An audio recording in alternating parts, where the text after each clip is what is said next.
bedah lengkap saham merek. Merck Co. adalah perusahaan farmasi global yang memproduksi obat-obatan untuk berbagai kondisi di sejumlah bidang terapeutik, termasuk penyakit kardiometabolik, kanker, dan infeksi.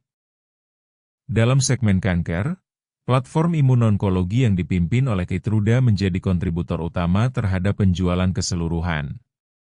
Selain itu, Merck memiliki bisnis vaksin yang signifikan, berfokus pada pencegahan penyakit anak, termasuk Gardasil untuk Human Papillomavirus atau HPV. Merck Co. adalah salah satu perusahaan farmasi terbesar di dunia dengan sejarah panjang lebih dari 1 abad. Berawal dari akar di Jerman pada tahun 1668, Merck berkembang menjadi pemain global yang berpusat di Amerika Serikat. Perusahaan ini dikenal sebagai pionir dalam penelitian dan pengembangan obat-obatan yang menyelamatkan jutaan nyawa. Selama perjalanannya, Merck membangun reputasi sebagai inovator di bidang kesehatan manusia dan hewan. Mereka tidak hanya fokus pada obat-obatan untuk penyakit kronis seperti kardiometabolik dan kanker, tetapi juga berperan besar dalam pencegahan melalui vaksin. Dengan jaringan riset dan distribusi yang luas, Merck menjadi salah satu fondasi penting dalam industri farmasi global. Penjualan Merck sebagian besar ditopang oleh segmen kesehatan manusia, khususnya obat kanker dan vaksin.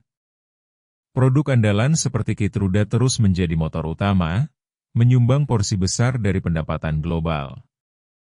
Sementara itu, vaksin Gardasil untuk HPV juga mencatat pertumbuhan signifikan, terutama di pasar internasional. Selain itu, bisnis animal health memberikan kontribusi tambahan yang stabil. Dari sisi geografis, sekitar 47% penjualan Merck berasal dari Amerika Serikat, dengan sisanya tersebar di berbagai negara. Secara keseluruhan, tren penjualan menunjukkan bahwa Merck masih mampu mempertahankan momentum, meski menghadapi tantangan siklus paten dan regulasi harga obat. Angka ini sangat tinggi untuk perusahaan farmasi, menandakan efisiensi produksi dan kekuatan harga produk. Margin setinggi ini menunjukkan bahwa Merck mampu mempertahankan profitabilitas meski menghadapi biaya riset dan regulasi yang besar. Dari setiap $100 penjualan, lebih dari $76 masih tersisa setelah biaya produksi. Ini menunjukkan betapa kuatnya posisi Merck dalam menetapkan harga dan menjaga efisiensi. ROIC tercatat 22,88%. Ini berarti setiap dolar yang diinvestasikan perusahaan menghasilkan lebih dari 22 sen keuntungan.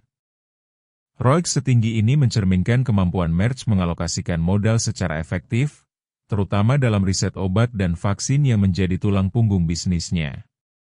Rasio free cash flow terhadap sales mencapai 33,91%. Artinya, hampir sepertiga dari penjualan langsung berubah menjadi arus kas bebas. Ini memberi fleksibilitas besar bagi Merck untuk mendanai penelitian, membayar dividen, atau melakukan buyback saham tanpa terlalu bergantung pada utang. Interest coverage ratio berada di 3,88 kali. Dengan kata lain, laba operasi Merck mampu menutup beban bunga hampir 4 kali lipat. Angka ini masih aman, meski lebih rendah dibandingkan beberapa tahun sebelumnya, sehingga investor perlu memperhatikan tren utang dan biaya bunga ke depan. Melihat ke depan, katalis utama Merck datang dari penjualan obat kanker Keytruda yang terus meningkat. Pada kuartal ketiga 2025, penjualan Keytruda tumbuh 2 digit hingga mencapai lebih dari $8 miliar, menjadikannya mesin utama pertumbuhan perusahaan. Selain itu, analis memperkirakan laba per saham Merck akan naik pada laporan Februari mendatang. Setelah sebelumnya melampaui ekspektasi dengan EPS $2,13 per saham, konsensus kini memproyeksikan kenaikan tahunan dari 9,01 menjadi $9,90 per saham. Kombinasi antara pertumbuhan penjualan Keytruda dan proyeksi EPS yang positif ini menjadi katalis kuat, ibarat angin segar yang mendorong layar kapal Merck untuk terus melaju di tengah persaingan industri farmasi global. Melihat ke depan, Katalis utama Merck datang dari penjualan obat kanker Keytruda yang terus meningkat.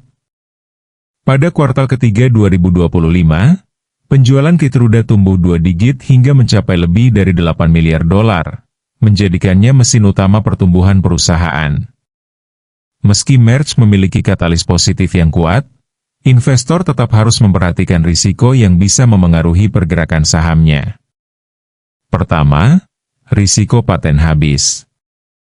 Obat andalan seperti Keytruda suatu saat akan menghadapi masa kadaluarsa paten. Ini ibarat jalan tol yang tadinya eksklusif, tiba-tiba dibuka untuk umum. Begitu paten berakhir, kompetitor bisa masuk dan menekan margin keuntungan. Kedua, risiko regulasi harga obat. Pemerintah di berbagai negara semakin ketat mengatur harga obat demi aksesibilitas pasien. Analogi sederhananya, seperti pedagang yang harus menjual barang dengan harga plafon. Walaupun permintaan tinggi, keuntungan bisa tertekan. Pasar sering bereaksi berlebihan terhadap berita buruk, misalnya isu litigasi atau penurunan penjualan vaksin. Namun bagi investor jangka panjang, kondisi ini bisa menjadi peluang undervalue. Seperti badai di laut, kapal mungkin berguncang. Tapi bagi pelaut berpengalaman, badai justru bisa membuka jalur baru untuk berlayar. Harga saham Merck saat ini mendekati level tertinggi dalam 1 tahun terakhir di 112,90 dolar. Fair value relatif, saham Merck berada di level 197,66 dolar. Harga wajar saham Merck berada di kisaran 197,66 dolar. Sementara harga tertinggi historis hanya mencapai 134,63 dolar.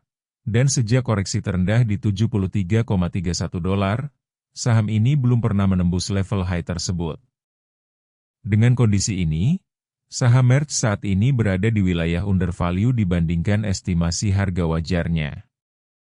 Dari sisi katalis positif, penjualan obat kanker Keytruda terus meningkat dan proyeksi EPS di Februari mendatang menunjukkan arah pertumbuhan. Ini ibarat angin segar yang mendorong layar kapal Merck untuk melaju lebih jauh. Namun, katalis negatif tetap ada.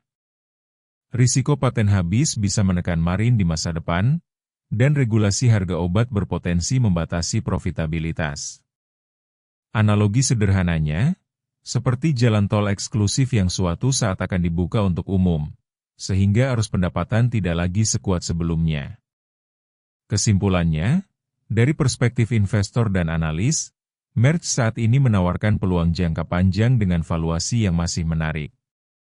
Tetapi keputusan investasi tetap harus mempertimbangkan keseimbangan antara katalis positif yang mendorong pertumbuhan dan katalis negatif yang bisa menahan laju harga saham.